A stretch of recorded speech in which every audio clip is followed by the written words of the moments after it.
Pourquoi la justice ne croit pas la mère protectrice?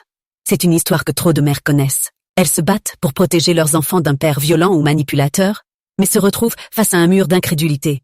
Pourquoi la justice ne croit-elle pas la mère protectrice? Aujourd'hui, on va parler des raisons derrière cette injustice et de l'impact dévastateur sur les familles. La violence physique est parfois reconnue, mais la violence psychologique, elle, est souvent invisible aux yeux de la justice. Beaucoup pensent encore qu'elle n'est pas si grave, mais les pervers narcissiques savent manipuler sans laisser de traces. Exemple. Une mère explique que le père insulte et humilie l'enfant, qu'il manipule ses émotions, mais sans preuve tangible, les juges doutent. Où sont les blessures? Où sont les marques? Ils ne comprennent pas que les blessures psychologiques sont tout aussi dévastatrices. Un père pervers narcissique est souvent un maître du double jeu. En public, il est charmant, souriant, irréprochable. Mais derrière les portes fermées, il montre son vrai visage. Exemple.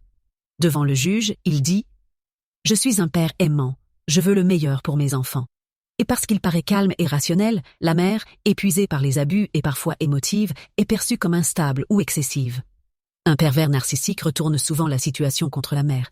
Il prétend qu'elle manipule les enfants pour les éloigner de lui. Dans le jargon juridique, c'est ce qu'on appelle l'aliénation parentale. Exemple.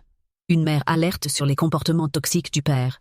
Lui répond « Elle monte les enfants contre moi parce qu'elle est jalouse ou revancharde. » Et souvent, la justice tombe dans le piège et perçoit la mère comme une mauvaise perdante dans le conflit. Juges, avocats, travailleurs sociaux. Beaucoup ne sont pas formés à reconnaître les mécanismes de l'emprise ou les signes de violence psychologique. Ils recherchent des preuves claires et visibles, mais ignorent les dynamiques complexes des relations toxiques. Exemple. Un juge pourrait dire « L'enfant semble bien avec son père », mais il ne comprend pas que cet apaisement est souvent un mécanisme de survie pour éviter les conflits avec un parent manipulateur. Quand la justice ne croit pas la mère protectrice, les conséquences sont dévastatrices. L'enfant reste exposé à un environnement toxique et la mère est souvent isolée, voire accusée de vouloir nuire à l'autre parent. Exemple. Une mère se bat pour protéger son enfant, mais se voit retirer la garde ou contraindre à partager la garde avec un père manipulateur. Elle se sent impuissante et l'enfant grandit dans un climat de peur et de confusion. La justice doit évoluer, elle doit écouter les mères protectrices, reconnaître les violences psychologiques et se former aux mécanismes de l'emprise.